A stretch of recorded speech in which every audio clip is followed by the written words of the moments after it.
হয়। এই ছেলেটা হলো সোহাগের খুনি। বলেন, এই ছেলেটা সোহাগের খুনি, নাহিদের সাথে ছবি, বুঝছেন?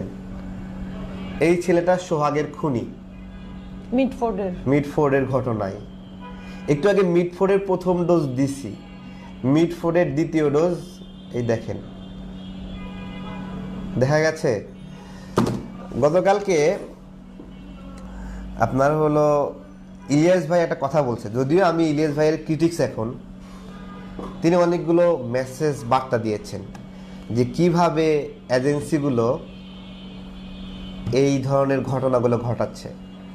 আজকে আপু বলতেছিল যে এই ধরনের আরও কয়েকটা ঘটনা ঘটবে, একটা বড় মারামারি লাগবে, তারপরে জরুরি অবস্থা